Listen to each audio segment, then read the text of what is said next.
What is up, ladies and gentlemen? Good evening. Welcome to the Pixel Playground podcast on Ataxis Games. Follow us over at Ataxis Gaming on twitch.tv, YouTube. Hit all the spots. Go follow my man, Tory Pines. Go follow my man, Frenchie, at Monster Spider. The handles are up on the screen. It's good to be with you guys. There's a lot going on. We're going to start with you. Frenchie, how you doing tonight, my man? I'm doing good, man. We've got some exciting news today. Can't wait to talk about it. Some crazy, more expensive, high prestigious, enthusiast items that we have to buy. Every single one of them. So Absolutely. Can't wait to talk about that. Yeah. I think Tori's muted. Yeah, Tori is muted. Yeah. How are you doing tonight, though, man? You did some traveling recently. How you feeling? I'm good, man. Just got back from Denver. First ever paid work trip I've ever had. It was so cool to get flown out and be in a hotel and do a seminar and all that stuff. Super fun. But yeah, I'm doing good. Denver was cool. It was fun to explore a new city and just check it out. And have you guys ever been to Denver at all? I have not. Yeah, I've been there once. You've been there? Did you go to the Red Rock Amphitheater or anything like that? No, but I know Incubus played there a long time ago, and it has a really good venue.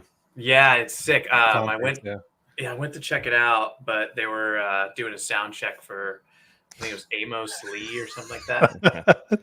Oh God! Hi, Jordan. Jordan. Hey, buddy. We are back at it. Oh, here we go. Welcome to the show. That's Mr. Salt and Pepper, right? That is Mr. Salt. Am I still looking for salt and pepper? I trimmed it kind of thin today. Yeah, there you go. Okay. You guys are both salt and pepper, to be honest. I don't have good genes like you guys. No, you're right there. But yeah, I was sick. I went to the amphitheater, walked around. There's a little museum on the side, and they had all this memorabilia from all these bands and musicians who've played. And there was a sick Tool, the guitar, the bass, the drum head, and then the poster from 2001 when they played. And yeah, the Red Rocket, the Red Rock Amphitheater. So it was pretty cool to see that, but I didn't get to go in it. But I am motivated to go back to see a show because I think it'd be an amazing venue to see a show someday. Nice, man. So you said the hotel was paid. Yeah, dude. So nice. It was kind of crazy. The vendor that this technology that they came out with, it's the stroke recovery technology, and it's going to be big. It's big right now. They pay for everything, dude. I was on the 12th floor, the very, very top of the hotel. It was sick. And yeah, we had a whole day just learning about it, how to implement it, and all that stuff. And it was really cool. But yeah, dude, Saturday night, we went out with everybody, and I haven't drank that much in a long time. And dude, it was bad news bears. It was fun. It was really fun. The DJ we were at the bar was playing all the songs from 2000s, all the stuff that we know. It's so yeah. good. Just kept having to. My friend, oh man, she ordered an Irish car bomb, and no one else wanted to order an Irish car bomb. And I'm like, you can't take that by yourself. That's ridiculous. So I had one of those, and it was just super fun, dude. The next day, I was I didn't get out of the hotel till afternoon. Went to the Red Rock, checked that out, and then I was gonna go to this thing called what is the museum called? Wolf something. It's this really this giant warehouse with all this artistic stuff museum, and it's it's almost like you're walking through a video game, and then Tori was stuck in for that hotel room. Yeah, I was gonna ask you, did you have any freak offs? Oh, dude, no P Diddy freak offs. No free oil, baby oil. No, dude. Oh my gosh. No P Diddy freak offs at all.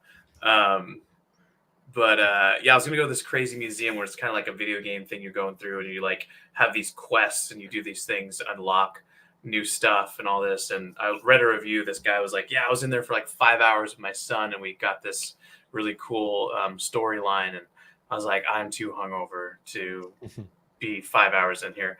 So instead, I went video game hunting, which was dope. Shout out to Level 7 Games. And then I found this mom and pop arcade where you pay $15 and you can play as much as you want for however long. Nice. And that was fun. That was a good hungover, just chill. I played Marvel vs. Capcom 2, played nice. Metal Slug. I played Outrun, like arcade style, like Turbo Edition. There was like all the NBA Jam editions there. There was Third Strike was there. Played a little bit of that. I realized, Matt, that I am terrible at fighting games with the stick. I Oh can't. my God. Joystick. Oh yeah. That would smoke us.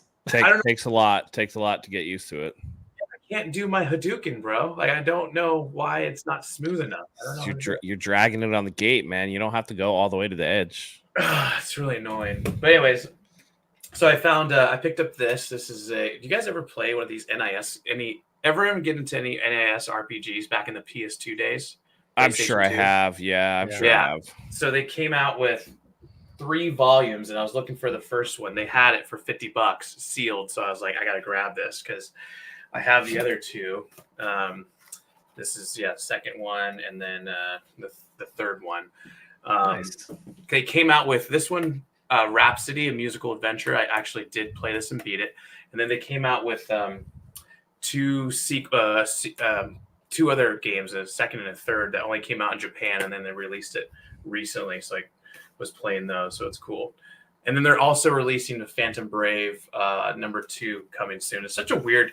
They're a cool Japanese like anime RPG company because their games are really funny and just kind of unorthodox, and they're entertaining. But I never played any of their games during the PS2 era. I just collected them, and they're like, "We're gonna release and port them onto the Switch." I'm like, I gotta get them.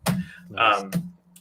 And then so that was fun.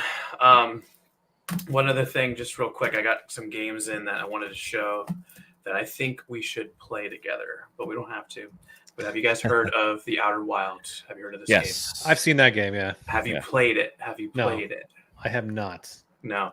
So my YouTube algorithm keeps popping up saying this game is amazing in terms of like just philosophical stuff and all that deep thinking kind of stuff, which I love with Nier Automata. So if you guys want to play this together, let me know because I will definitely. I just got it. I got the physical. So Nice. But then this Paper Mario RPG, you guys play that? OG. I played Paper Mario RPG. It was on the Wii, right? Yeah. I've never played it. Thousand Year Door or whatever. I played one of them on the Wii. That's the best one. I don't know. Yeah. So I got those. Other than that, dude. Castlevania Dominica, or whatever it's called. I downloaded that. That was the coolest thing. When I finally got back on Sunday, I brought my Switch, of course, to my hotel room, plugged that shit into the TV. It worked, and I just like, thank God, I'm just gonna chill and play video games. And I downloaded the Castlevania Dominica, whatever collection. Have you guys played that yet? You played any of the DS Castlevania games? I'm good on those. Like, I'll play them in a while. Yeah, I mean, I got too much other stuff to play right now for that. Yeah, for sure. Symphony of the Night's like the best one ever, but when I played the first one, it was okay. But the second one, Portrait of Ruin, that game slaps. That game is dope. Like the music's good. It's cool because you use 2 characters at once. Like you can call them into the Castlevania world and throw them out, and then like use their different abilities and stuff and help with like the bosses and all that. So I got super into that. And then for some reason, I brought the Pixel Remaster Final Fantasy for Switch, and I wanted to just listen to the music, just wanted to chill. And I popped in Final Fantasy 5, and I've never really played it, and I was like, this is dope. I need to play this more because the job system in that is really cool. So yeah, that's pretty much my weekend, man. I played some games. You're creating quite the robust collection for Switch. Right. I am, dude. I am. Yeah, okay. So here's it. Well, we'll get to that. I have an argument against like PlayStation, Switch, and all this stuff, but we'll get to that later. But yes, I do have a robust collection of Nintendo Switch games, and I'm excited for it. A ball slap on your chin. Thanks, bro. Thanks for the support, Jordan. I really appreciate you being here, dude. This is really cool. Miyamoto's balls in your on your chin. I love Miyamoto's balls. All right, Frenchie, what are you playing? Okay, so you're not gonna believe this. You know that I went through this whole Team Ninja phase with Rise of the Ronin and Wolong and Stranger of Paradise. So I decided, hey, maybe it's time to try Neo 2. I played for about 30 minutes and I said, no, not doing this right now. The reason is because holy shit, does your stamina run out quick in that game? if you do like a 2 or 3 hit combo and you dodge out of the way, your stamina is completely depleted, and it takes forever to like regenerate.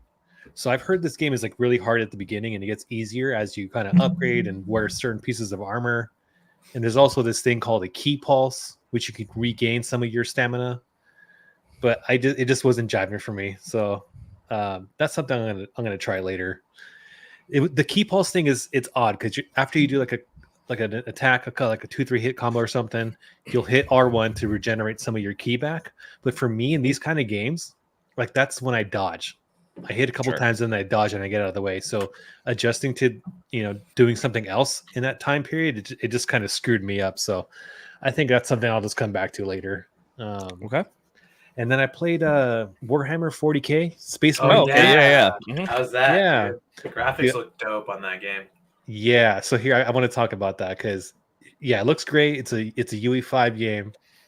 I don't know what it is. If it's like this PS5 Pro thing coming out, the performance mode looks soft on PS5. Like it looks, the fidelity's there as far as like all the enemies on screen and whatnot. There's a lot going on, but it just looks really soft. And it's like 1080p, 60 frames. So I'm like, I'm kind of getting into this, but I might just wait for Pro just to finish it off. Sure. It does have a lot going for it because there's like a single player campaign, there's a multiplayer suite. It's kind of basic. There's only 3 modes, and then there's cooperative missions. So there's kind of a lot to dive in there. It's kind of grindy.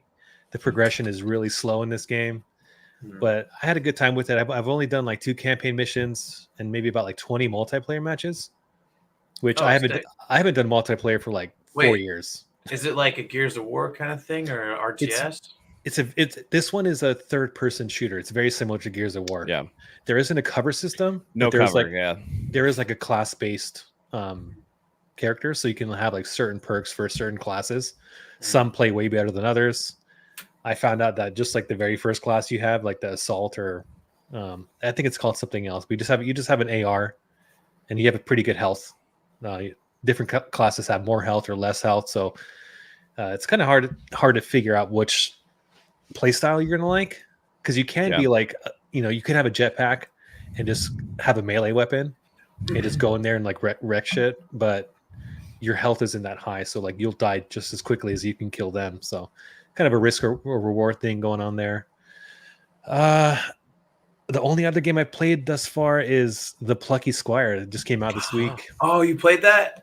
Dude. Yeah, I'm not too far in. It's not a very long game. I think I heard it's about 8 to 10 hours to get a platinum in. I played about 2 hours. I'm 4 chapters in out of 10, and it's a cool game. I think it's gonna. I'm enjoying it for what it is. Yeah, it doesn't have like any kind of engaging combat, or it's not hard at all. Like you're just gonna breeze through it. So it's more about just experiencing like the transition from 2D to 3D. The story is lighthearted, but the graphics look nice and clean, crisp, and colorful. But yeah, it's just more of an experience than like a engaging gameplay type of game. I'm having fun with it though, so I'll probably play a little bit more tomorrow. I want to check that out. That's about it for me. I did download the Prince of Persia DLC that came out this week, so that's probably what I'm going to play next. Wait, and for the Lost Crown. The Lost Crown. That was the one that came out earlier this year. Yeah, the one that you were like, this game is dope. Like, it is my favorite Metroidvania ever. Dang, dude. Wow. And I just played Ender Lilies. It just it crushes that game in every single department. It's just so fast and kinetic. It's so kinetic. Like you have parries and dodges, and you can like, teleport. There's just so much you can do with it. And I didn't know there was DLC. That's dope. Yeah, and it's just a wonderful platformer too. Like there's some tricky sections and some difficult challenge areas, and it was just a blast to explore. So it's cool for me to like go back into that game. And Ubisoft, right? Yeah, it's a Ubisoft game. Yeah, I'll wait till it drops to $10 physical this holiday. I'm pretty sure it's like you can get on sale for like $24. Yeah, I think it's like $20 right now. Yeah. Yeah, you know the funny thing is like with Ubisoft, like I know they get a lot of flack. DSLs, DSLs, bro. DLC or DSLs? How about both? Mm-hmm. There you go. So yeah, I don't know what I was saying, but I was going to say Ubisoft gets a lot of flack for their game design it's kind of the samey, between Assassin's Creed, Star Wars Outlaws, and Far Cry. They're all kind of the same game. I would say the best two Ubisoft games this generation so far, obviously Prince of Persia, and the other one is Immortals Phoenix Rising. Yep. Dude, I still need to play that. I heard Yeah, it's really It's fun. dope. It's really good. Yeah. Yeah, even though it's like a Zelda ripoff, it's like really good to her. And yeah, I really want them to make another Rayman. I don't think that's going to happen, but that was another great platformer. But that's pretty much it for me. You've been working on that Rebirth Platinum? Yeah, bro. No, you he's already waiting know. for the I'm waiting Pro. for the Pro. He's You already waiting for the know. Pro, bro. Yeah. You're not Pro, gonna play that bro. shit. I'm not wasting Yeah. my time on 30 FPS or smudged visuals. No, I haven't had a lot of time to play this week. I took my daughter to Disneyland for the first time, so that was fun. That's so Hence the cool. Haunted Mansion hat. But I did play a little bit of in our downtime of Ace Attorney Chronicles. I took my Switch with me. Played some of that. Love those games. Just nice visual novel, a little hint of mystery to go through. So that was fun. But when I got home today, I actually sunk some meaningful time into Astrobot, and I still just cool. love that game. Yeah, dude. So I'm working play towards the that. platinum. I find that like if I go through a level and I don't get everything, I immediately go right back into the level. I have to clear it and get that gold flag before I go anywhere else. So I'm the same.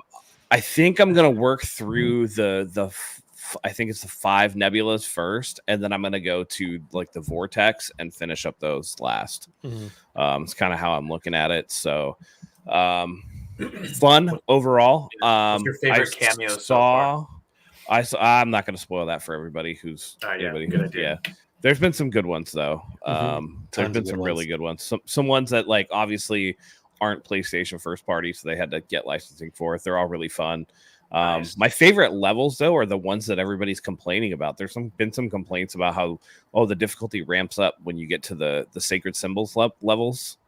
Yeah, they're not that hard. They're not that hard. Challenging. It's more of a challenge, and it's instead of just platforming through the level or whatever, you actually have to strategize. You actually have to study the pattern, and like it's almost like making a run. And I can tell as someone who played things like Pitfall and things like that, there you have to make your runs. You have to figure out what it is. So very interesting. Compared to like Mario, is it easier or harder? Mario easier overall. Yeah. Easier. Yeah. I would say easier. Depends on. I mean, I guess it depends on which Mario you're talking about, right? Well, I'm talking about like the newest one because like when you beat that game, then it unlocks all like the challenges. That shit's hard. Yeah, Mario Odyssey. I think Mario. Oh, I had no desire to play Mario Odyssey, to be honest. Mario Wonder. I think Mario Wonder is probably easier. Mario Wonder's super easy. Yeah. I meant like the 3D ones because Astrobot's like 3D. You know what I'm saying? Yeah, I mean it's. I don't know. I don't think it's that challenging. I just think have I died learning the pattern of the level? Absolutely, I have. Of course. So I gotta say, welcome, Spheromancer, by the way. Welcome. Yeah, thanks for joining us. Yep. I gotta say, for platforming, there is a platinum breaker in the game called Sackboy Big Adventure, which has like a really long 10-minute gauntlet of platforming. Oh wow. It's you either get the platinum or you don't. Yeah. Based off of this trophy. So it's like a 10-minute gauntlet, and I thought that was way harder than anything in Astrobot. Astrobot is like piece of cake compared to that. Yeah, I mean, I can't imagine that the Astrobot trophy is going to be very hard to get the platinum. No, I think you can get. Can't imagine it at all. I was going to say another thing about Astrobot. I really like so after the boss levels, they introduce another level after that, which are kind of like PlayStation Studios themed levels. I thought those are freaking awesome. Yes. Every single one of them, like from the first one to the last one. So I just finished that second one, if you know what I'm talking about. Yep. Yeah. Very cool. The one in the icy area. Yes. Wintry themed. Very good. Yeah. Do they have like the museum, like the PlayStation museum, like in the previous Astro game? Because I played that where you collect all the. Yeah. They have a safari park.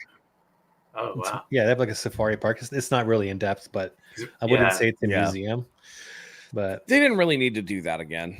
They don't need to really. Yeah, it was cool though. I liked collecting all the PlayStation 2, all the stuff connected to it. It was like Astrobot makes me wish I grew up a PlayStation kid so I could get all the references. Yeah, there's definitely some deep cuts in the game for some of the characters, and that's as somebody who was around for the first PlayStation, it's definitely really cool to see all the different cameos and stuff. So we don't want to spoil anything for anybody, but a lot of the older ones, like I didn't necessarily play the games, but I knew who they were. Yeah. So even though you didn't play the games, you still have like some kind of joy seeing all these different characters from all the eras. I don't think there's one in there that I've gotten to that I haven't played yet. I think I played all of them. Oh yeah. Yeah. There's at least so far. Tori, man, I'm telling you. I know. I need to play it. I really want to play it. It's really good. I'll play it eventually. He's gonna play it, and then he's gonna be like, "Total Mario ripoff, bro." Yeah, man. No, I don't think so. I really like I like the last Astro. What was it called? Astro's Playroom. Astro's Playroom. Yeah. And then the one that Rescue Mission was the VR one. Okay, yeah, I did. Was it Rescue Mission? I think it was Rescue Mission. Is that for the VR? One Yeah. Museum? Oh no, that's Playroom. Okay, it's Playroom. Yeah, I played the Playroom. I really liked it a lot. It was really cool. Yeah. So, yeah, I'll wait a little bit, but I think that's it for what we're playing. Yeah. So, PS5 Pro still in the news. Digital Foundry coming out with some stuff. Really looking at Final Fantasy VII Rebirth. A lot of people are getting their hands on it at this point, and really going through the nuts and bolts of what's to be expected. A week out, how are we feeling about this? Does the Final Fantasy VII Rebirth analysis from Digital Foundry change anything for you? Tori, you went from being convinced last week to definitely not buying it this week. Okay. I don't think any of us are surprised. You said you had some type of argument to make. It's going to be ridiculous and really bad. So listen. Okay. This is what pissed me off. When I was in Denver, I went to GameStop and I was like, "Yo, how much is it to trade in my PS5?" And he's like, $325. I'm like, my friend said 4+. He's like, oh yeah, dude, with Pro's coming out, we dropped. I'm like, come on, dude, this is dumb. So I don't know. I am tempted to put my PlayStation 5 up on like OfferUp or something, see if someone will buy it for like $400. And then watching the Digital Foundry thing with Final Fantasy VII Rebirth, it is motivating to maybe consider getting it. I'm just like, how can I swing this like in value in terms of I don't even play my PlayStation 5 anymore. Like I haven't plugged it in months. Do you have a 4K TV? I don't know. It's Samsung. Okay. Yeah. See, these are the type of things that I'm just like, you don't need it, man. Just I know, right? I don't have it. like I don't value that shit, man. I really don't. Because I wish I did, but I just I got so much going on. It is what it is. I mean, I'm excited for you guys to get it and review it and just talk about it because I'm stoked for you. But like, it's crazy because they released PS5 Pro, or they're announcing it now. It's like, here's the collector's edition, and Switch 2 is coming right around the corner, and that's going to be like insane. I mean, that'll be like March or April of next year. But yeah, and that's the thing with that. Like, they dropped that info on that. That's a big reason why I'm doing like a collection physically, because I know when that drops, it's going to be backwards compatible. And a lot of those games I'm playing, they're like 30 FPS and drop below that. I'm hoping they can bump that up to 60 FPS at least, so we get a little bit extra quality in the Switch's library. We'll get to the Switch 2 coming up. Yeah. Sorry. But for right now, any movement for you, Frenchie? Like, how you feeling about everything?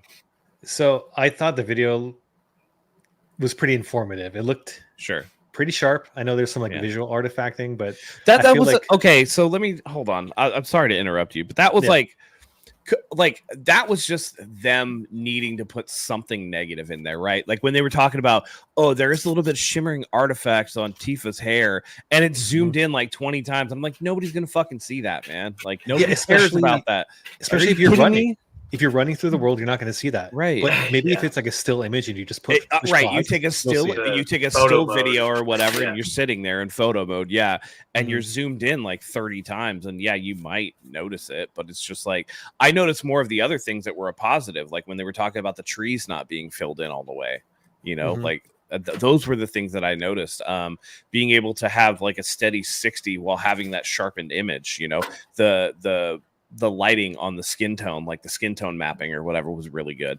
So those are the things that actually matter, that they had to put something in there, right? They couldn't all be rainbows and puppy dogs. So they were like, well, there's a little bit of temporal artifacting with PS5 Pro. That's probably that's probably just the AI upscaling and machine learning and blah, blah, blah. Yeah. And I'm like, okay, that's fine, man. Like, really, I don't fucking care. Yeah, right. Like, it was so impressive otherwise, but yeah, I was gonna say, after that presentation, I felt like they were showing the fidelity mode compared to the pro mode, and honestly, the pro mode looked even better than the fidelity mode. And mind you, it's running at twice the frame rate, so like it sold me. Even seeing it compared to the performance mode, like, oh holy shit, that was so blurry. Yeah, you could actually see each. Couldn't even believe that you played it like that, right? I can't believe it. But you just you want to go back and play it again, right? I'll probably play a third run probably before the third one comes out. Okay. Yeah. Just to play devil's advocate, the only thing I can say is like FF7 Rebirth had a notoriously bad performance mode. So obviously it's going to be significantly better than that one. So I'm curious to see what it looks like compared to other games that already have a pretty decent performance mode. Because think about Horizon, that has 1800p and 60 frames per second with all that fidelity, all that stuff going on. Yeah, so I feel like that's the bar right there of what PS5 can do. So now it's time to see what PS5 does for that game and other games. So, but I'm sold. I'm more confident than I was week one. I'm ready to be $700 poorer. So yeah, cool with that. Well, did you see? I'm gonna be more than that, bro. Yeah, let's throw this up. We'll get to that.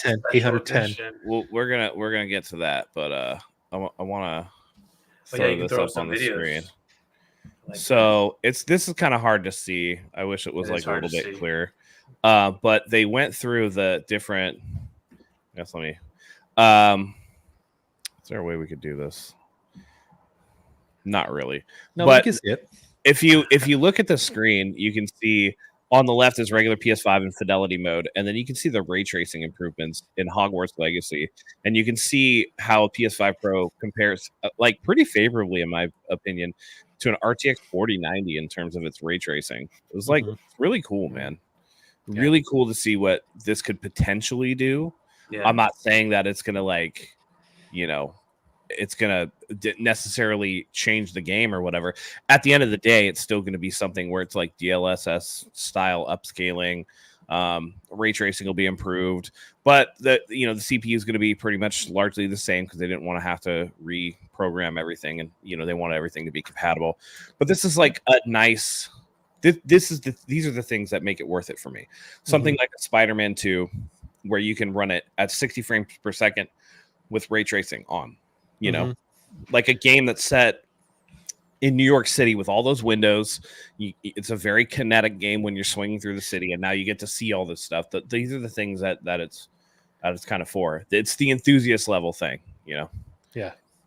I'm also excited for the potential of other PS5 Pro modes, because remember, I think Mark Stern had mentioned there's different ways of using that power. So imagine if they had a 1440p 120 frames per second mode that actually looked good. Imagine if they stopped gatekeeping PlayStation 3 backwards compatibility. That'd be dope. Telling you.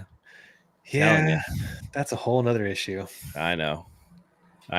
But just when we think things are like, all right, I've come to terms with the fact that I'm gonna dole out my $700 for PlayStation 5 Pro, lo and fucking behold, this morning PlayStation go ahead and drops a blog post with 30th anniversary PlayStation 5 Pro. So damn really sexy. Nice.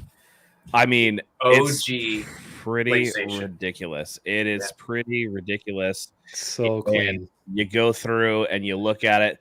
PS5 Pro coming with the 2 terabyte SSD.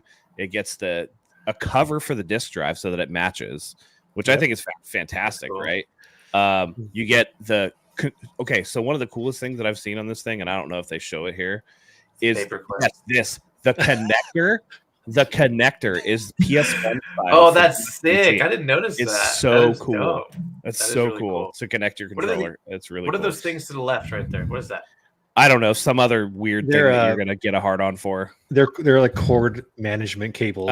Yeah, cable management. Oh, That's Yeah. cool. He's like, these are the coolest things ever, man. The paperclip and those are my favorite thing. I like Dude, the I paperclip. got to call out Tori for that because we were texting each other about this, and he's Yeah. like, Yeah. dude, the paperclip, and he's like, oh well, that'd be cool if there's an Astrobot PlayStation.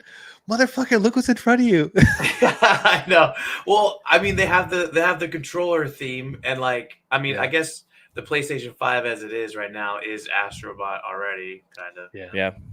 So I gotta say, man, that I loved that controller, man. I had a That 20th controller's so anniversary.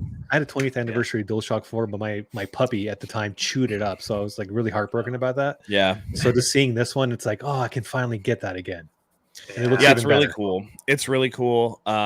The fact that it comes not only with a DualSense, but comes with a DualSense Edge, a charging kit, and then like, okay, wow. first of all, Tom Warren on Twitter is saying that this thing is going to be like $1,000, and I don't Yeah. even give a shit. I'm going to try to buy one.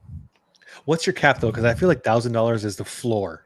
Like I think it could Like be, the that tends to most be- that it's going to be. I think Yeah. I don't know. If I'm looking at the components, right?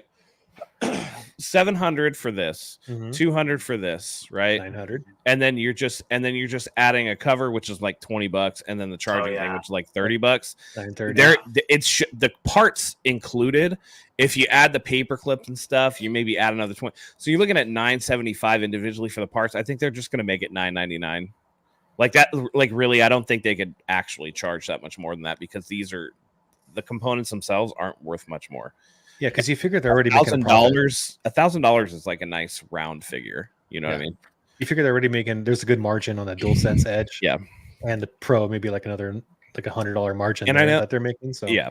And I know that people are saying, oh, scalpers are going to love this. But if you go down to the bottom of the blog post, they say, actually, let's see. PlayStation Network, you can order on September 26th. So when the regular Pro goes, but Mhm. PlayStationDirect.com, players with a PlayStation Network account. So you need a PSN account. They're probably only going to let you buy one. And then they're going to have some type of like captcha, like you're a real human type of thing for you to even buy it. So you That's should awesome. be able to, you're going to have to be fast for sure because they're only making 12,300 of these. Yeah. Oh wow. And you're going to, and they said that they did 12,300 because of let's see, the units represent the month and date of the first PlayStation console launch. So December 30th, I think. December 30th, right? 19. Well, it was in Japan Yeah. first, right? So Sure. maybe that's the date that it came out in Japan. Yeah. So 12,300, you will be able to get one if you're fast, but like Yeah. you're going to have to really pay attention. You know, I'm going to have all my notification apps up. I'm ready to buy it. I don't even care. I'm just going to that day it's only going to be available on the PlayStation Direct website. Right. And they said the they were going to States. have like a later one for like other retailers starting on October 10th. And I'm just like, man, I don't know. I think the other I ones think are that's just the PlayStation 5 digital edition. Yeah. the digital. The Pro's going to go, but you're going to have to be quick. So Did you see the I'm going to have packaging? all my, yeah. It's Oh, so their sweet. packaging. Yeah, bring up the Yeah. blog post again, and then scroll down to the Just bottom. show it. So Yeah, the packaging is very reminiscent of the original PlayStation. Yes. They almost copied it one for one. yes. The box, the angle of the shot of the console, the controller. Yeah. Yeah, do you see that? Oh yeah. Wait. Okay. So So the sweet. PlayStation Portable, is that a skin? No, No. they made it that color. Wait. When you buy this, you get the PlayStation Portable as well. No, No. you don't. That's separate. Oh, That's a Okay. separate selling thing. got it. Okay. Yeah. Dude, I wonder if that would have been interesting if they gave you So- a Portal instead of a DualSense Edge. So everything's gonna cost over $1,000 probably. It's going to cost $1,000. Yeah. That's the minimum $1,000 for this thing. I honestly have a Portal. I don't need to actually buy the gray Portal. Yeah. Yeah. The whole point of the Portal is it doesn't have to match the console because you shouldn't be in the same fucking room as your PlayStation anyway. You know what I So- was thinking? I was like, okay, well, if I am unable to get a PS5 Pro 30th anniversary edition, what if Mhm. I just bought a digital one, swap the plates, put it on my PS5 Pro, and then sell the yeah. digital one? But I'm not even sure if the plates are compatible. I don't think the plates are compatible. Yeah, I think the top two are I different think, sizes. I think the actual the four like slats actually perform the function of actual cooling on the system. So you'd be like actually harming your Yeah. and the PS5 the Slim is actually smaller than the PS5 Pro. So it's not even the same size. Yeah, the Pro's taller. The only cover that is compatible is for the disk drive because that's separate. Yeah. Which is odd because then that means like 3 of the panels aren't the same, or 2 to 3 of the panels are different shape. Yeah. So it would have been nice to have kept it the same because I thought that's the whole idea of the Pro. Make it a little bit taller, use the same plates, and have a little bit more space with the 3 stripes going across. But I think the stripes are actually ventilation though. That's the whole thing. Okay. Yeah. So man, it looks so sweet though. I freaking love that color. I'm gonna be bummed if I don't get one. Honestly, like if scalpers end up getting them, I might pay a premium just to have it. Yeah, it's funny because when the original PS5 Pro was announced, I had put up a tweet about like, Sony's going to release the gray plates like right after this thing comes out, and sure enough, they do. Yeah, because they know how to get to us. They know. Because here's listen. Let's say a scalper is gonna charge like let's just say $1,500, right? Mm-hmm. But let's say I buy it and just keep it, right, for years and years and years and years and years. We all know about the retro gaming market and collectors and things like that. There are things that go for so much, and it really is. It's not one of those things where it's like it's a collector's edition, but it's accessible to everyone. They're literally making 12,300 of them. Which means that you're already putting yourself in rarefied air to begin with. So I don't know, man. I'm trying to get that day off. I work that day. I know. When I bought the Zelda OLED for Switch, it was like they were going for like 300 plus, like 350. But I got a Japanese version online for like 260. So I was like, sweet, not bad at all. Whatever, because they made a bunch of them. It's not like they're limited. I mean, I don't think they're as limited as PlayStation. So how many Switches do you have? Just 2. Just 2? Yeah. For now. I just got the OLED because I wanted to play, with a better screen. OLED is so sweet though. I love it. Worth it. Yeah. It's so nice. Yeah, it's crisp. Yeah. Yep. So what do we got next? Next on the agenda. All right, next. Let's talk about the Switch Pro. Because I don't think it's true damn Switch Pro. It's a Switch Pro. It's pretty much the same thing. Kind of, but not really though. Yeah, like I'm gonna actually be on Tori's side on this one, man. Okay, I'll be the odd one out. Stoked about it. Yeah. I hope it's true. I hope the rumor is actually true, and I just want it to come out. I don't care. I just want it to come out. I want them to talk about it, and I want to place my pre-order in now. Did you see the renditions of it? The leak. Of like what it's so we can pull those. The only thing I remember that everyone was stoked about is that the USB charger is on top now. Yeah. It's on top and bottom. There's 2. Oh, there's both. Oh, that's cool. Yeah. Let me pull that up. As long as it's backwards compatible, I don't care. Oh, here's the big thing though. Do you think that's OLED? Is that OLED? I don't think so. Bro, that sucks. I hate that. I don't think so. I want it to be OLED. Just release the whole point is that they're going to want to price this thing competitively. Mm-hmm. And so putting an OLED screen in it right off rip, like, I don't think so.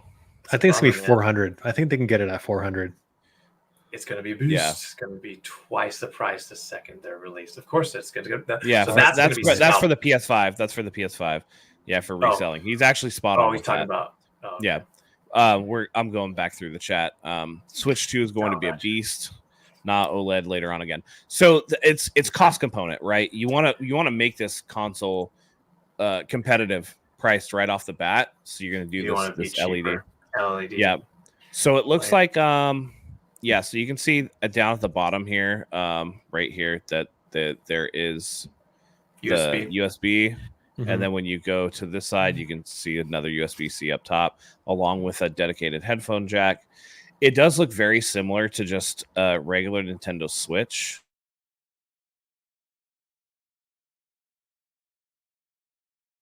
Technical difficulties. Technical difficulty. Okay. Am I back?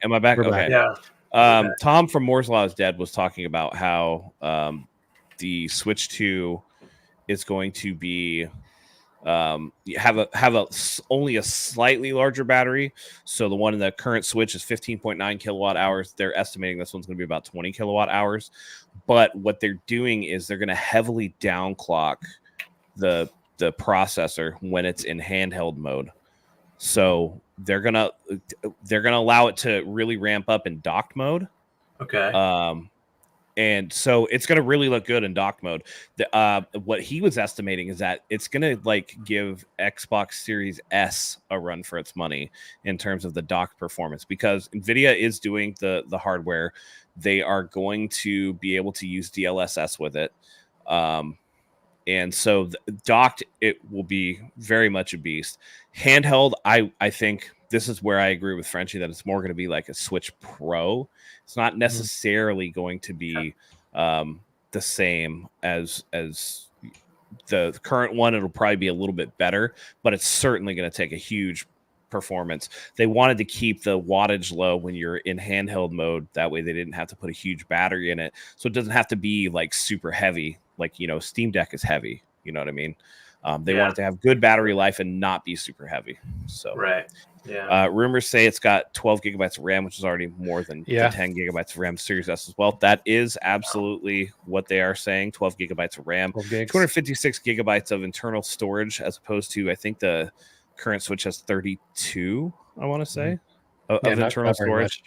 Also, the Nintendo Switch right now, I think, has 4 gigabytes of RAM, and it has like nothing.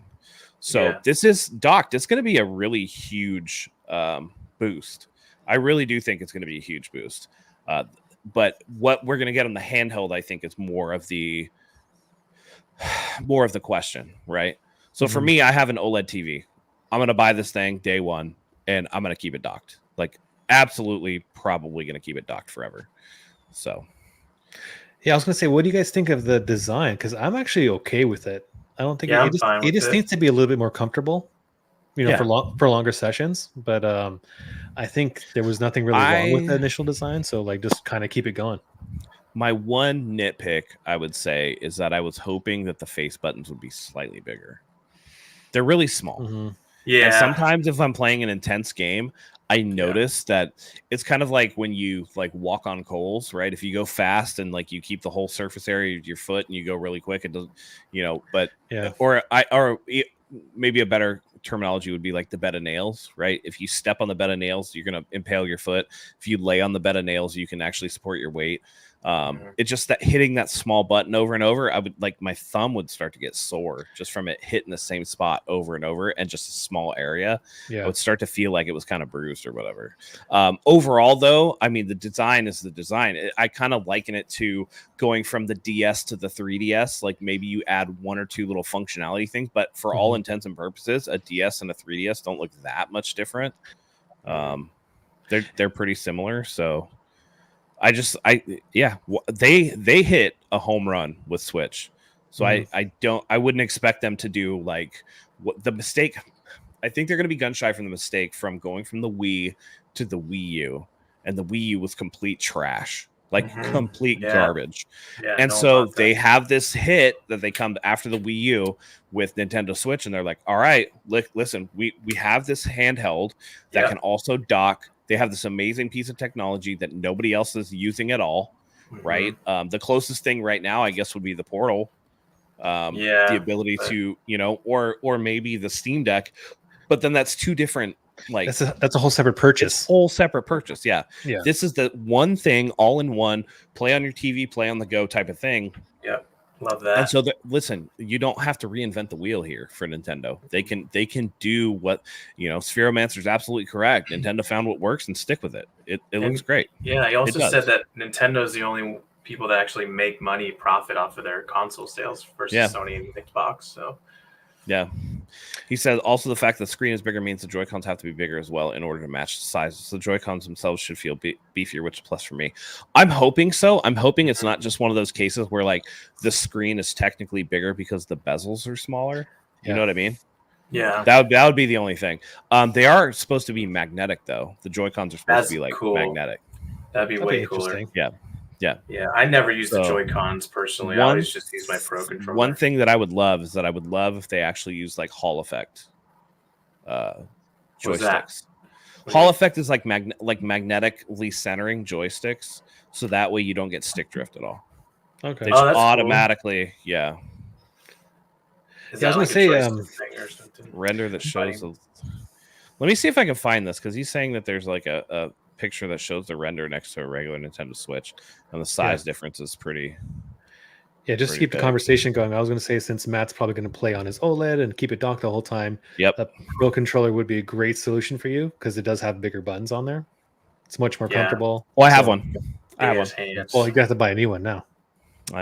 Maybe. I'm hoping that there's a lot of Nintendo's usually been pretty good with compatibility with their stuff. Is that right? Yeah, so the Pro Control, right, that I have right now, you can wire it, but it's also Bluetooth capable. So you attach it wirelessly as well. Were you able to bring all your Wii games to the Wii U and that's not a compatibility thing. That's not what I'm talking about. I'm talking about with their peripherals, dude. Okay. I mean, it is backwards compatibility we're talking about here. You can play Wii games on Wii U, I feel like. Yeah, it's a shame those stores closed. Yeah, but that's different. That's digital, though. Yeah. Again. But, as far as game preservation goes, it sucks when anytime a whole ecosystem of games just shuts down. That's why I go physical, baby. Happened to 360, happened to Wii. Yeah. It was going to happen to PS3 and Vita, too. Nobody's gonna have any type of physical media in new consoles in like 10 years, dude. Get ready for it. It's happening. I know. That's why I'm collecting now, brothers. Yeah. That's what I'm saying. I do think it's funny that people hem and haw about the PS5 Pro not having a disc drive when only like 7% of people actually use physical discs. Are you all digital on PS5? I'm not, no, but I've always been a physical collector. I'm old school, man. We're older, right? We're like the exception. 18-year-olds aren't using this shit. You know what I mean? Yeah. Like from Capcom's own mouth, 92% of their sales were digital sales. Mm-hmm. And I get it. It's so convenient. Like you never have to pre-order shit or go to the store or just put even a disc and you could just kick back and just browse through your whole library on the console, which is nice. But something about physical games, just for this generation at least, like I caught on, and like you said, it's probably gonna be the last one. We are the paper books people in a Kindle generation. Mm-hmm. You know what I mean? Like that's what this is like. Kids nowadays have the attention span of a fruit fly. They're not worried about preservation of this stuff, right? They play. Perfect example is Helldivers 2. And part of that was developers not doing the right thing. But they went from how many millions of people to like maybe I think 60 or 70,000 concurrents right now. Mm-hmm. A huge fall off for a game that was absolutely, super popular. But everything, live service games, you don't need that physical. Some of these people just play a game once, don't even think about it. We're kind of past the generation of like when I was growing up, it'd be like, I can't afford anything, so I'm going to wait until like Hollywood Video or like GameStop will take my games and the next game comes out or whatever. People aren't trading in their games anymore. So it is a different generation. But like Switch 2, it'll be backwards compatible with Switch 1. It'll be the same like cartridges or whatever. Yeah. And we'll see from there, just like 3DS was compatible with 2DS, and those type of things. I want to go get one of the earlier DSs though, since they're backwards compatible with GBA games, which is, and again, unlike I think some other consoles, Nintendo has a way of holding their value with collectors as well, right? Mm-hmm. Like that physical media is there. I can go out today, talking about it. It might be hard for me to get something like an OG Xbox or something like that, right? But it's going to be super easy for me to go and get a DS. Like collectors always have that stuff. So, yeah. Tori, is there a particular game that you hope launches with Switch 2? No, I know you're day one already. Trying to think of anything. Wait, what? I'm just saying, like, I know you're going to be a day one purchaser of the Switch. Oh, yeah, dude, pre-order for sure. I was just wondering if there's like a particular game that you would hope that would be available, or even not really, dude, remaster or something. No, I just want to be able to. I'm just hoping that the backwards compatibility boosts the FPS on the games. Just that. Mm-hmm. I'm just hoping that that's what happens. That's like my biggest thing. It would be awesome to play these games at a better, resolution and better speed. Tears of the Kingdom, 60 frames. Yeah, dude, that would be actually beat it. That'd be great. 60 frames and a better like color palette, I would say.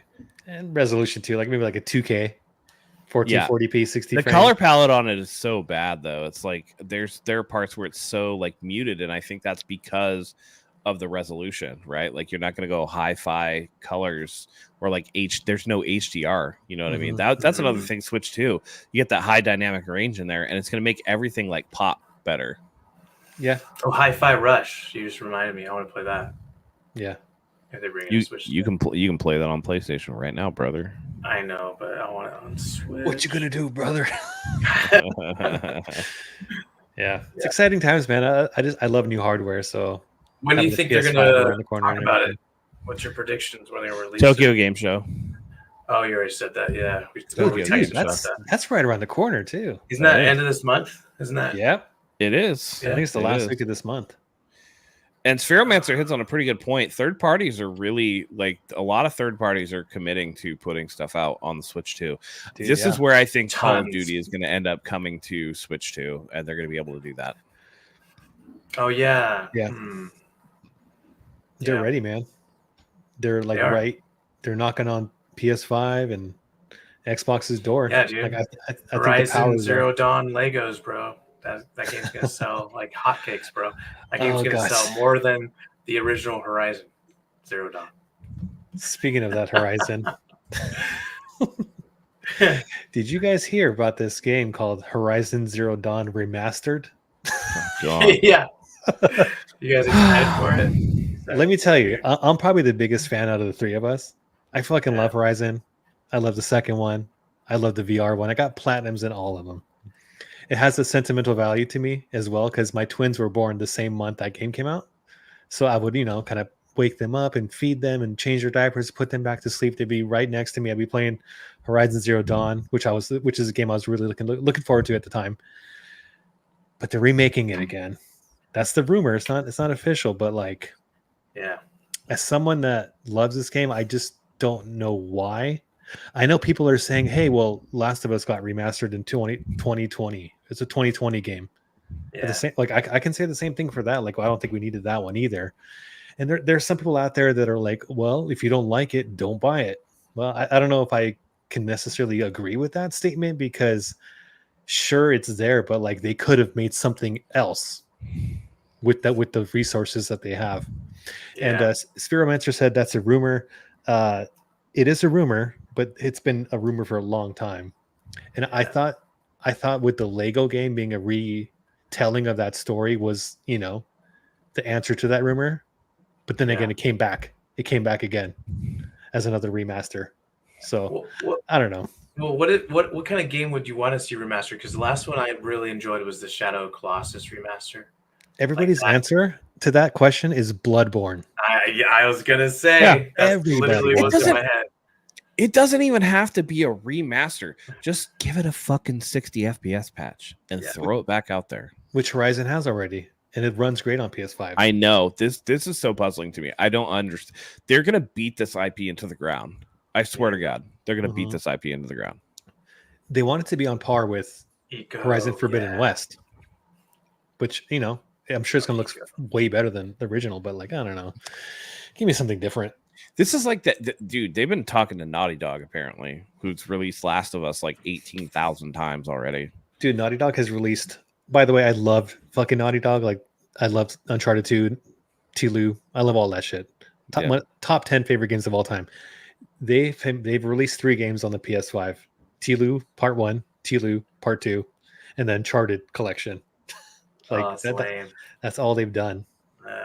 But I mean, maybe we're right around the corner. Well, I'll be fair. They were supposed to release Factions, which didn't come to fruition, so I'll give them that. But I'm hoping that their next game they can recycle what they were working on in Factions, and just give us like an old school multiplayer game. Nothing that's live service, just something that just works how we used to do it. Us old folks, how we used to do it. Yeah. I don't know, man. I'm tired of this whole entire remaster generation.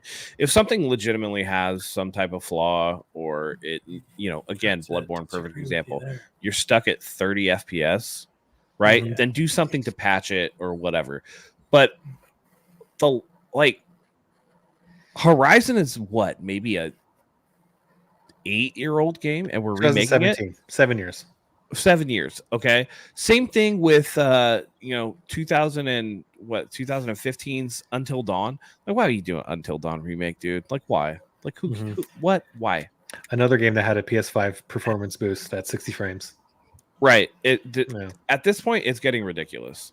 You have so many IP stranded on PlayStation 3 with no real accessible way to play them. You have Resistance, you have the first Infamous games, you have so many other things that are out there. Killzone. I mean, there's a lot of Killzone, Killzone games. Yeah, absolutely there is. Metal Gear Solid 4 is stuck on the PlayStation 3. Right, that's a whole. I had a 360. I didn't have a PS3, so I didn't get to play Metal Gear Solid 4. Literally, the only Metal Gear Solid game that I haven't played. There are games out there that could use it much more than what's going down with Horizon or Until Dawn or all the other rumors. Meanwhile, I'm still waiting on that Nvidia leaked Final Fantasy 9 remake. Yeah, I want that. That'd be sick. Yeah. But there's a 7-year-old PS4 game, I don't think there's enough graphical overhead to warrant a remaster. Yeah. It's ridiculous. I don't know. Another remaster that just came out was Dead Rising, but that makes more sense, right? That's a 360 era game. Sure. Capcom's bringing that one back. Yeah. It looks completely different. It runs better, I'm sure. But the first Dead Rising ran like shit for sure. So I'm all for those kind of bringing back older games from 2 generations ago. But that's what the Switch is doing, bros. We've talked about this before. They're talking about Dragon Quest. For sure, though? Dragon Quest 3. They're getting people into the series with that. Star Ocean. Oh, the HD2D. The HD2Ds, all those things. Those are awesome, bro. Those are getting those people games into are those so franchises. Yeah, they're so pretty. Older than dirt. They're older than shit, and they're making them. But good then that makes sense if you're going to make them accessible or whatever. Yeah. I mean, you don't know if they're better or not. You can't really say that. They look That's better, true. but we don't really know if they're better. They're making it modern, so it's not as because if you try to play those games today, you're like, this is so slow. Like, I can't speed through this. But they're making it modernized. That's what I want. I want to be Sphere able to Mancer remaster for all of them. Yeah. I was going to say Sphere Mancer brings up a great point. Graphics boosts don't matter that much anymore for recent games. Just give us an FPS boost. That's where it's at, man. FPS boost. Higher frame rates. Robert Miller says meh. Yeah. It's to the point where that's how I feel about a lot of this. But we can thank a lot of these, everybody chasing a trend. That's all this is. The remaster is chasing a trend. And now people, because of certain games, I mean, Concord is a perfect example. They chased a trend. It absolutely failed. And now we're going to be stuck with Sony not wanting to take any risks. Yeah. Because Concord absolutely flamed out. So what are they going to do? They're going to go, oh, well, Horizon Zero Dawn remastered. That'll make us money. Yeah. Yeah. Following the trends. You're right. Give me a full-fledged Ocarina of Time remake as a Switch 2 launch title.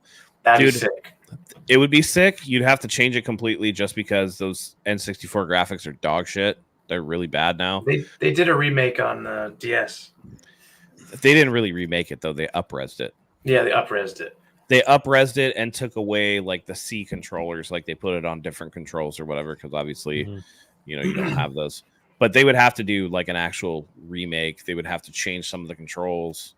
You could do it in a way that, because the backgrounds were very static, you could actually animate the backgrounds and make them better. You could do that.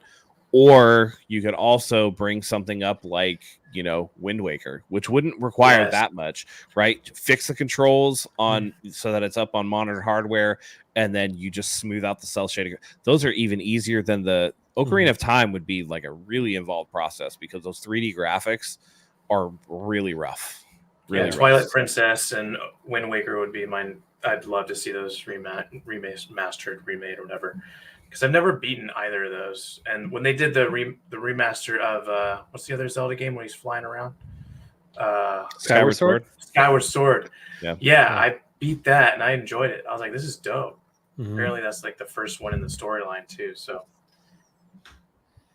Yeah, I'm kind of shocked that Wind Waker hasn't made its way over yet, considering that they remade the Wii U version. Like they ported Yeah. everything else from the Wii U. Yeah, except that that one. was a rumor for a long time. They're gonna release it for the Switch, and they never did. Yeah, They should. That graphic style is more Yeah. desirable now than the old one. Wind Waker, Twilight Princess both pushed back for Switch 2 launch. I keep being told. Time will tell, though. Yeah, I mean, it's Yeah, that's I kind hope of like this whole thing, right? We don't know until we know. So I hope you're right. I really hope Yeah. he's right. I think he's right because Well, I mean, next week's show we're gonna break down. It'll be the day before Tokyo Game Show, so we're gonna break down we're gonna pick 5 things each that we think are gonna be announced for Tokyo Game Show. So Mhm. you guys come back and we'll kind of go on there. So sick. Yeah. Yeah, it'll be fun. Robert Millett says, I think people are just a bit impatient. Most of us want it now. We expect the equivalent from Sony. I actually prefer the don't let me know till the game's almost ready. I think this is a great point agree. because I you can agree. have something like Yep. Astrobot is a perfect example. They announce Astrobot 2 months before the game comes out, Yeah, and then it releases and it's fantastic and everybody loves it. And Yeah, it's- Nintendo's been doing this for the whole Switch. Yeah. Nintendo, Yeah. they drop shit all the time. The hype just explodes from it. So Sony is just following in that marketing footsteps. And telling you know who's not doing that? Xbox. I know. They'll release their initial Don't give trailer a like shit. 4 years ago. Yeah, We're still waiting for some of these games that they announced 4 years ago. they're not even competing with Sony and Nintendo anymore. They're like trying to do their own thing. Everything online, Netflix for video games. It's not even. Yeah, I mean, listen, it's gotten patently ridiculous. I mean, the Elder Scrolls 6 was announced 6 years ago. Mm-hmm. Not nary a screenshot. Yeah. Nothing. Does anybody think that game's even coming out this generation? Yeah. Like that's the type of stuff. I remember in like famously Bethesda got it right with, I think it was Fallout 4. Fallout 4 they announced like 6 months prior to its release. They were like, Fallout 4 is coming, right? And that got people hype, Yeah. We Other still got games 2 years. I say we got 2 years at least until we even get a fucking trailer for Elder Scrolls 6. That shit ain't coming. That's going to be like 2028, 29 release. Yeah, other games are like Everwild. They announced like 4 years ago. Fable, State of Decay 3. Like, dude, where are these games? I know, especially when you think about Xbox now being a third-party publisher. Sorry, Yeah. Xbox. But Avowed is another one that was, Yeah. that was announced 4 years ago. It got delayed a little bit to next year. But that's another 4 or 5 years that you have to wait for that game. Yeah. It sucks. But that's the thing. Like they try to get you to buy the console, subscribe to Game Pass. I'm like, hey, it's coming. You're gonna get another game next month. I promise. Yeah, the only games that can get away with years of hype anymore are games like Zelda and GTA RDR. Both of them still reveal games years before release, but no one else should even try it. Man, but even like Grand Theft Auto 6, I felt like they didn't do super in advance. So I think originally they only confirmed it because of the leak, right? Mhm. Where they got the pre-alpha footage or whatever. But really the first like trailer for GTA 6 came out a couple of months ago, and it's releasing next year. Like I feel like if you're inside of like a year or so, like fine, announce your game. But anything more than that, I feel like it's too long. Yeah, it kills the hype. It kills it. Right. You're just like, all right. Well, and so he says first GTA 6 trailer was a year ago. Well, so what I'm saying though was that trailer I think was a response to the leak that got out. So like this latest one, I don't think they would have announced it. They had to get out in front of it and like confirm that it was real. Mm-hmm. Yeah, the trailer was December of last year, something like that. Something like that. Yeah. Towards the end of the year. Yeah. So I think it was because for GTA 6 and like he says it here, the leak was wild, dude. They actually had rough gameplay, like alpha gameplay footage, like true alpha game with like, I don't know, early character models, and everybody's like, this looks like shit. This is a next gen game. I can't believe this. This sucks. Blah blah blah. Yeah. So I think Rockstar really had to come out and kind of like nip that in the bud and be like, okay, no, like we really have something. And then they put out that like cinematic trailer. It was basically, mimicking real life stuff, right? Like the guy mowing his lawn in a G-string and the fucking the chick dancing on top of the truck and driving down the freeway. Yep. Those things. So I'm Says not I the run the biggest gaming fan. leaks and rumors sub, and it was an insane time. Which sub? The one on Reddit? Do you run that one? We got to find out. Yeah, he said people don't realize how good that game looks for being an alpha state. No, it really did look good, but I think people were assuming, oh yeah, that's like almost like all the way done. Mm-hmm. Move over here waiting for MH Wilds. Is Monster Hunter Monster Wilds? Hunter, yeah. Is that gonna get a PS5 patch? Oh, dude, he does run the gaming leaks and rumors sub. That's awesome. way. Man. Welcome. That's cool. awesome, dude. I go there Dude. all the time. So that's sweet, man. Dude, that's sick. I just lurk in there for like random shit that I can text you guys. Oh. Yeah. That's very cool. And then Yeah, that's Mario super cool. 64 has it. That's super posted. cool. What if That's he sick. actually is Wario 64? He is probably. No, Wario I 64. don't know. No. He said, I'm Really? obsessed with this shit. Anytime someone's talking about anything, I have to jump in. Yeah, dude. Like, we're here because we love video games. Yeah, we appreciate you Yeah. being here. Yeah, absolutely, Yeah, man. bro. That's super Thanks for cool. the Like, that's what a full circle moment, you know? Yeah. Yeah. Like some of the shit that I've talked about on this show, I've like gone to gaming leaks and rumors over there. And Yeah. that's so cool. But yeah, like, I don't know, man. I think that those leaks force their hand, but I don't want games announced super early. Again, does anybody give a fuck about Elder Scrolls 6 anymore? I You mean, know? when it comes out, I probably will be because I did love Yeah, Skyrim. but But How I'm much not did the excited for it at all. How much right did now. the early announcement really hurt Dragon Age Veilguard? Right, because it started out as something completely different, and they announced it Mhm. super early. They completely changed the direction of the game. They renamed the game, you know. Yeah. And like to me, I'm just like, I mean, I don't know, man. It's like when you hear a movie, they announce a movie super early, right? And then it's like, Yeah. oh, it went through extensive reshoots, and you're like, oh, this thing must suck. yeah, here's I an heard it's- example though yeah. with Nintendo. So when Metroid Prime 4, they talked about that. They talked about it for years. And then they finally released another trailer for it recently, but then they dropped Metroid Prime Remaster. So Yeah. for me, that like re-hyped me up for it because I'm like sick. Like I want to start this over again. So I think that's like the really only way they can kind of fix that problem to regain the hype. I don't know what they would do with Elder Scrolls, but yeah. Strowmaster says, I'll play it, referring to Elder Scrolls 6, but Starfield worries me that Bethesda's game formula is just outdated and won't get better. Just feels dry. Big open worlds isn't enough anymore. Every game has that. I totally Yep. agree. I thought Agreed. Starfield was super boring. I played Like about really 6 boring, hours. super disappointing too, because they were like thousands of worlds, this and that. You can't even do anything on any of them. You're limited to where you can go and what you can actually do, and it's trash. Yeah, The game's bad. it just looks so stale and antiquated. Even the Mhm. facial animations and the movement and stuff. I don't know. It felt like a game I would have loved in 2011. Yeah. But it's not 2011 anymore. You know. Yeah.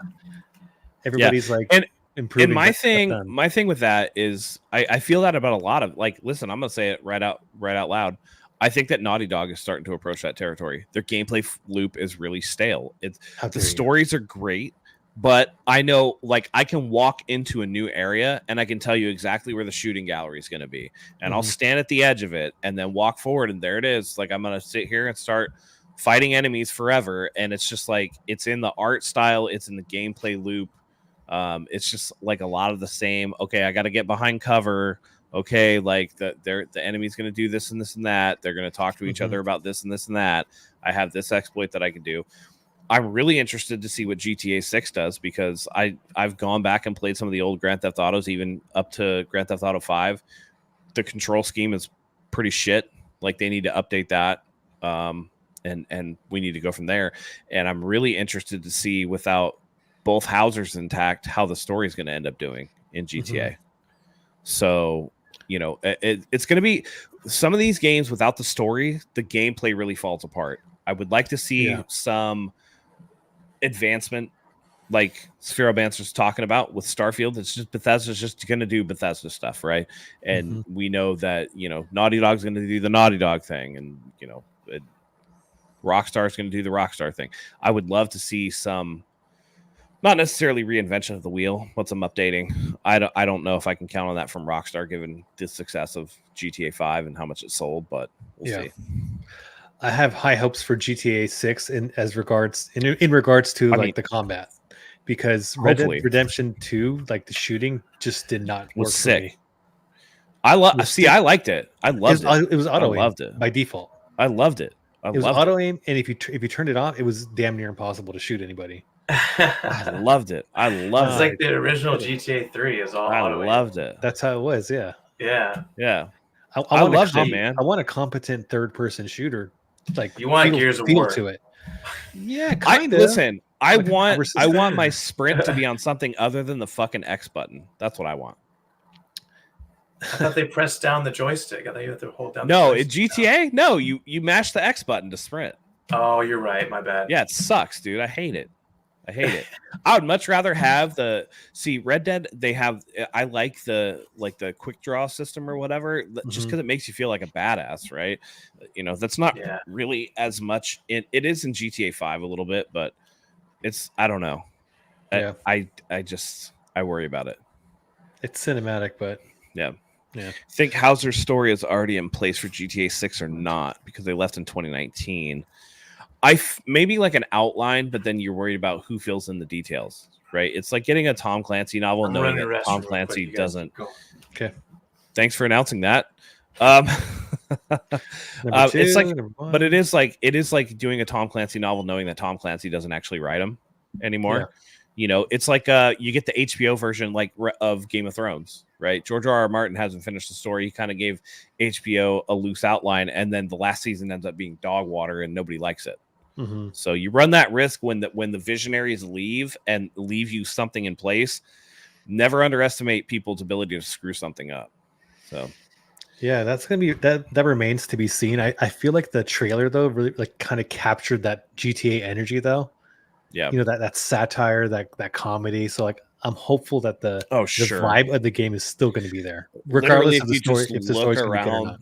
If you look around in actuality and reality, there's enough that you could totally go off of that. I would love to that, but I think the story is the best part of the GTA games, right? Like just, you know, driving typically is a little bit cumbersome, right? Combat is a little bit weird, you know, but like being able to, you know, go and, you know, the two highlights are story and then like ragdoll physics, you know, and being able to just plow through people and then they just fly off into the air. So yeah, I feel like this is one of those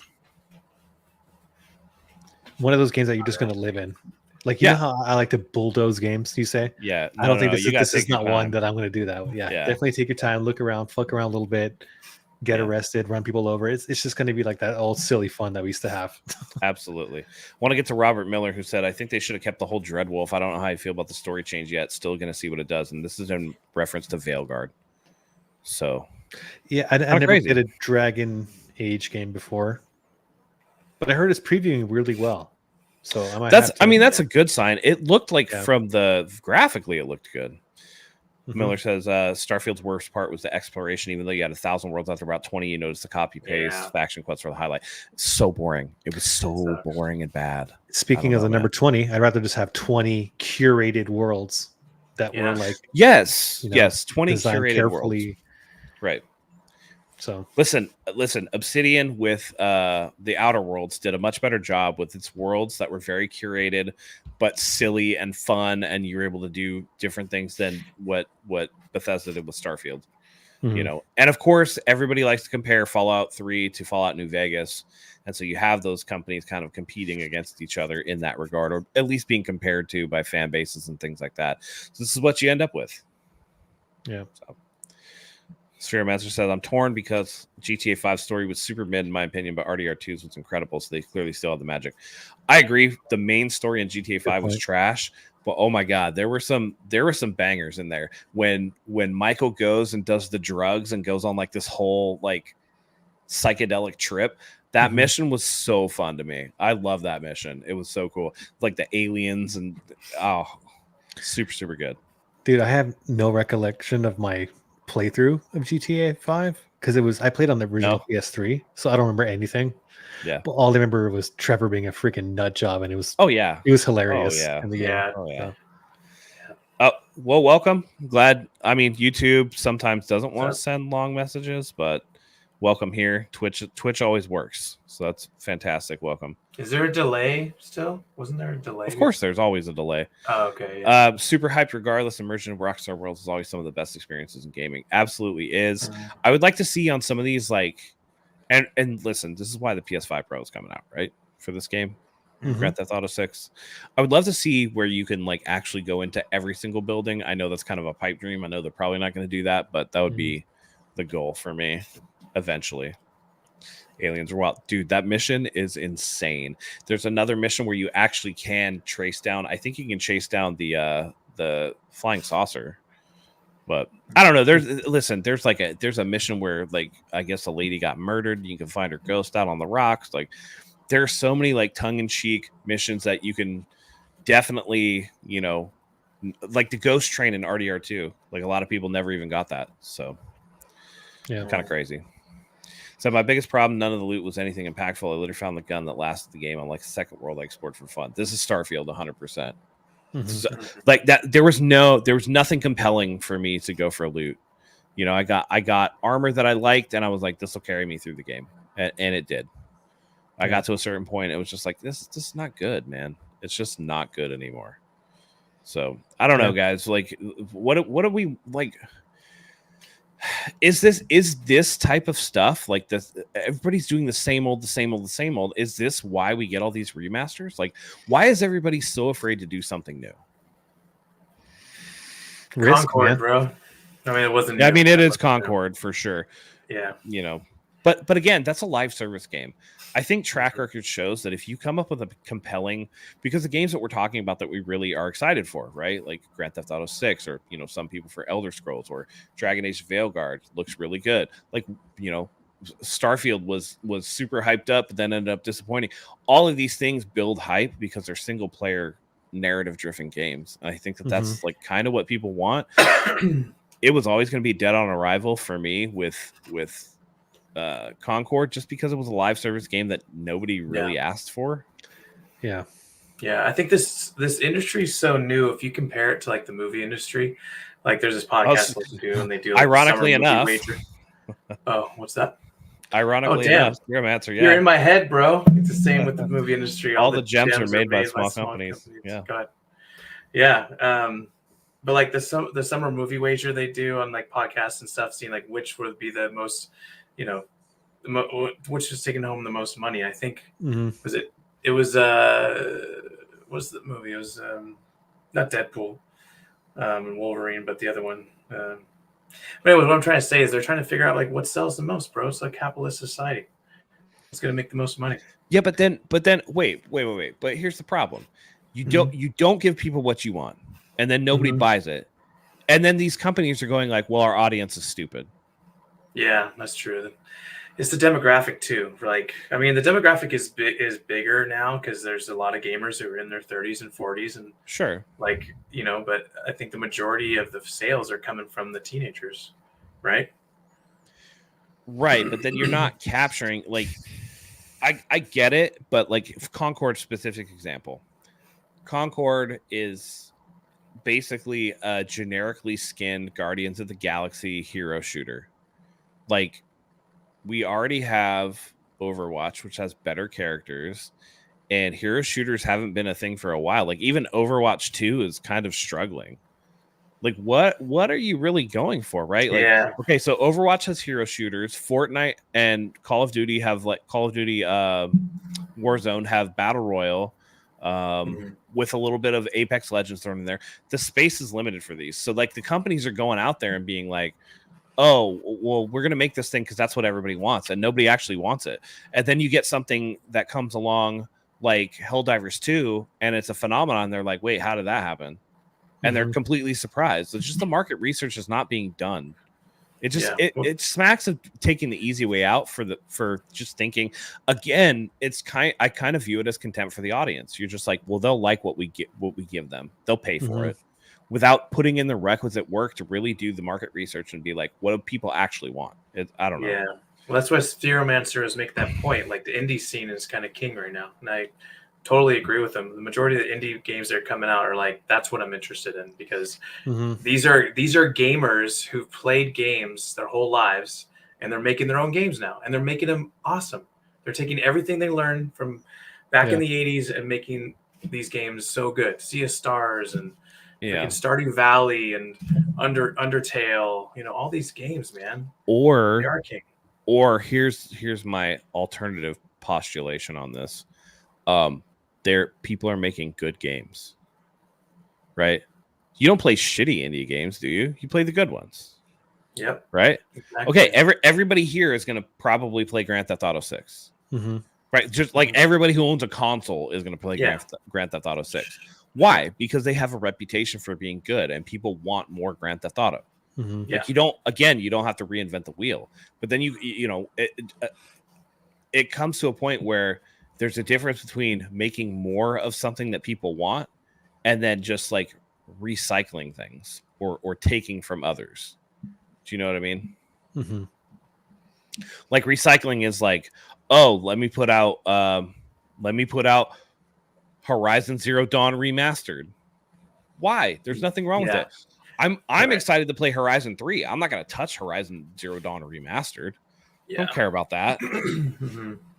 Again, you don't have to reinvent the wheel. The difference between Horizon Zero Dawn and Horizon 3, whatever it's going to be, it's not going to be super huge. They're going to be within the same ballpark, but it's not just like a rehash, right? It's not something that's going to be completely, done the same way as it was before. It's why Final Fantasy VII Remake was such a cool thing, because it wasn't just everybody wanted the remake, absolutely, right? But then they did something else with it, and I think that was important, and it showed a little bit of inventiveness that I don't think that a lot of companies did. So yeah, I don't know, man.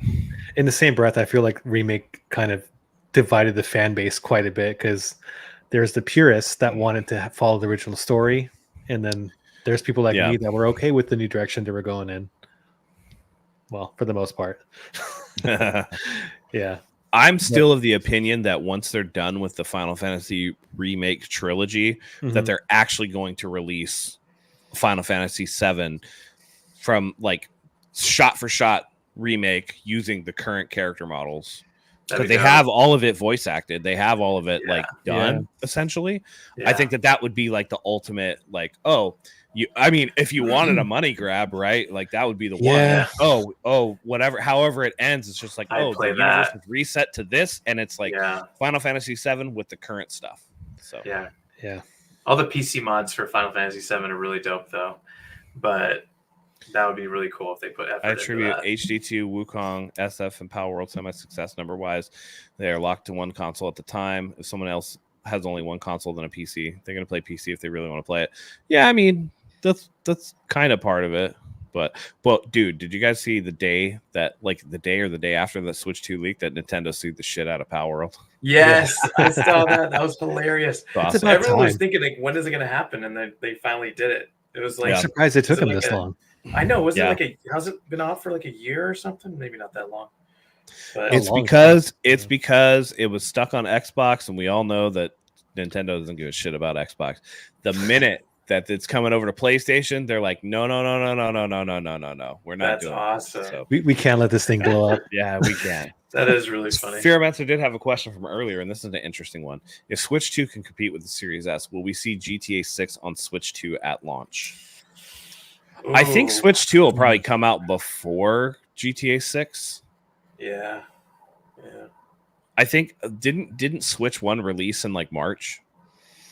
I think or so, April? Yeah. I feel like it would be the same thing. They do like weird quarterly stuff with their financials that'll probably do that.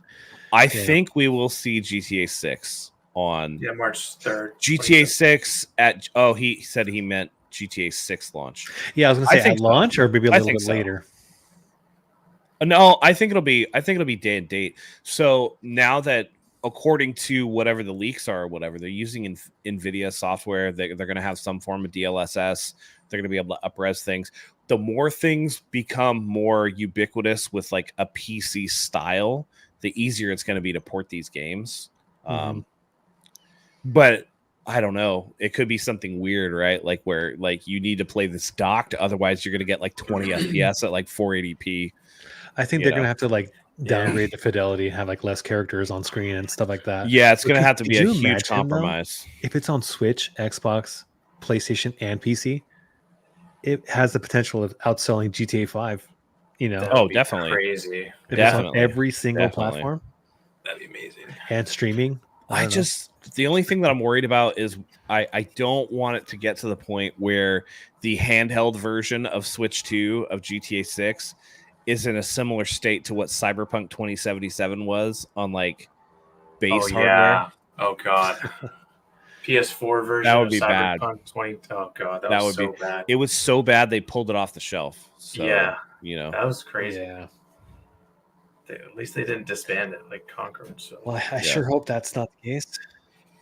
Nintendo want to make sure they had something that's listen, man. When I first saw Power World, I was like, "Hey, man, that's Pokemon. What are they doing? There's no way they can get away with this." And then it was quiet, and they're like, "Power World's coming to PlayStation." Nintendo's like, "I don't think so. Not today, my friend." Yeah, like Dikembe Mutombo. Not No, today. no. Yeah, absolutely. Yeah, definitely. Yeah. All right, guys. Yeah. I don't even want to touch the Days Gone remastered rumor. God, what a middle finger to John Garvin that would be, huh?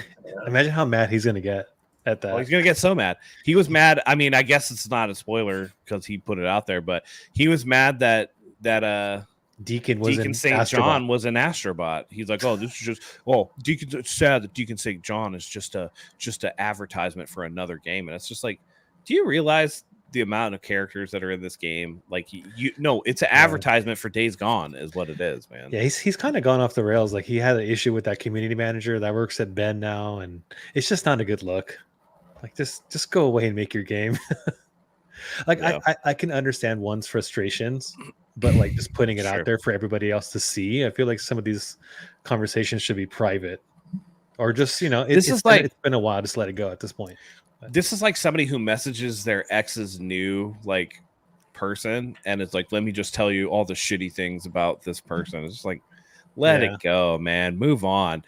Holding this grudge is only going to hurt him, and it's going to take away business opportunities from him because people aren't going to want to work with him. Because like, if things go belly up, then do we have to worry about this guy talking about us for years? So yeah, even if his argument is valid, it's just not a good look. It's petty. You come petty. Out. Yeah, I was going to say you come out looking petty. Yeah, so. We're all adults, man. Act like an adult. Yeah. Spheromancer says, I'm so damn hyped for that game, GTA 6. Been over 10 years of my adult life with GTA 5. I swear I could go to LA and know how to get places. Might tear up driving around the GTA map one last time the night before GTA 6. Dude, I really like that game. The Santa Monica Pier is almost like shot for shot. Yeah. Like the pier is almost shot for shot. It's super cool. Completed Cyberpunk on launch, but PS5 only had minor stuff. I played it on PC and didn't have any issues. Like occasional crash, like a hard crash on PC, but then like you boot it back up and it was fine. Yeah, it ran pretty stable on PS5 like a year later when they finally had a native version. Listen, I've heard that they've done so much stuff to it, and then with the update, I really want to go back to it now that I have like the 4080 Super. I can run it, 4K, blah blah blah blah. I think I might go back to that at some point. I might actually stream it on this channel. Just go do a playthrough and stream it on the channel. Yeah. I think that would be fun. I think it's worth it. Yeah. I think it's worth it. I was debating doing it with Red Dead Redemption 2, but I might do it with Cyberpunk instead. Yeah. Get a little Keanu on screen. Something about CD Projekt Red. Like, I played Witcher 3 for the first time. I could not get into it. It wasn't until the second time that I fell in love with it. And the same thing with Cyberpunk. Like, I just didn't like it. I didn't like it the first time, and it came back maybe like 6-7 months later, and I played it again, and that's when I kind of like it hit its stride for me. So I've always liked their games. Upgrade for Witcher 3. No, they're great. I can't wait for Witcher 4. Yeah. Speaking about how we're talking about the DLC, how we're talking about how Bethesda's antiquated and old, and if you look at CD Projekt Red and the kind of games that they're making and the narratives that they're pushing and the tech and everything, like that's what Bethesda should be at this stage in the game. I know it was all a hullabaloo with Cyberpunk or whatever, but my thing was like, they're trying to push the boundary, and that's something that should be commended, right? Like, of course, okay, it sucked that PlayStation had to pull it from the PlayStation Store. It sucked that it launched in such a crappy, state of affairs or whatever. But allegedly now the game is amazing, and you kind of you want to encourage your creatives to be creative. So, all right, I think we should move on. Freedom Wars Remastered. That's going to be one of our later topics of the day. That game was stuck on Vita, right? And now it's coming over I have not played this game. I hear everybody loves it. Frenchie, have you played this game? No, that's one of the holes in my Vita game time. Okay. It seemed like a cool game. Like you were like, I guess you're in jail or something, and you have to like work off your sentence That's cool. or something. It's like some lucrative number that how many years you're in jail. But Yeah. it always looked like a fun game, and then it never got around to it. I'm just more surprised that they're doing this because I can't. Yeah, I imagine can't imagine people- it's going to sell a lot, right? Like, who's Yeah, and I this can't for? imagine too many people played the original. Anyways, Yeah. you know. But have you I think heard it of was really Pretty Boys? popular in Japan. Pretty sure Was it was that- really popular in Japan. Sure. Yeah. Are you interested in it, Tori? Have you heard about I it? did. or- I played it. I started it like way after it came out, obviously, because I don't play anything at launch most of the time. Yeah. But it was, yeah, I wasn't really into it. Kind of Yeah. reminded me of like a, what do you call it? Is it more The like an Hunter action? games. Is it more of an action? Yeah, RPG? it's like, It's well, like an action. Yeah, it's like an action RPG. it's like an action RPG kind of thing, yeah. And it's all about the online play and like connecting with others, and it's kind of like an MMO action RPG. Okay. So cool. yeah. Well, All right. is there anything else you guys want to talk about? Is there anything we haven't touched on? We I can go back to talking about PlayStation again. I know Tori loves that. I know, right? I'm ready for No, bed, I think the thing now is, let's give these rumors a little bit more breathing room with Switch 2. I really hope they call it Super Switch. I think that's a much better name. Like I do I like want it. What do you want it to be called? Super Switch. That would be dope. I Like I don't that. like Switch Like 2. Super That's like Nintendo. and I Super haven't really Switch. seen them. They Yeah. haven't really named consoles one after the other, right? Like it's been Nintendo, Super Nintendo, Nintendo 64, GameCube, Wii U. Like I'm they've all hoping they had call it different- Switch U. That'd be a good name. Switch. No. U. Oh my god, Oh god, no. that's I think crazy. Switch 2 would be okay. I think Switch 2 because I don't think it's going to be much different than the Switch 1 in terms of what it looks like, right? That's why Frenchie says it's gonna be Switch Pro. Yes, exactly. Switch. But I don't think Switch- they'll use the Pro because PlayStation used it. I He think said the it'll be Switch 2. Nintendo Ooh. swap. I love that. That sounds I love dirty. that. That sounds real dirty. Instead of a snap, it's like a clap. The Switch magnetic. Clap. That's terrible. Switch clap. Is that what you Switch said? magnetic because it's magnetic now. No, it doesn't really roll off the tongue. Yeah, it's too much. Super Switch sounds good, and Switch 2 Super sounds good. Switch, yeah. I think it's gonna be Switch 2 Yeah. because Safe it's enough. not gonna be like the DS where they changed stuff. Switch to Electromagnetic electromagnetic switcheroo. switcheroo. I love it. That's great. 1-2 Switch. Wasn't there a game called Yeah. 1-2 Switch? Oh, there was. Oh, Yeah. God, I heard it was trash. But with all the rumors, there's going to be more stuff coming out. People are going to be breaking down all the specs and everything like that. I do think something, and this is maybe a little bit of a preview for next week when we go live Wednesday, 8:30 p.m. That is our weekly time. I was at Disneyland with my daughter, so we had to move it this week. But every Wednesday, we're going live 8:30. We are going to give our predictions for Tokyo Game Show, and I'm willing to bet Switch 2 might make an appearance there. So I think that's going to do it for us, guys.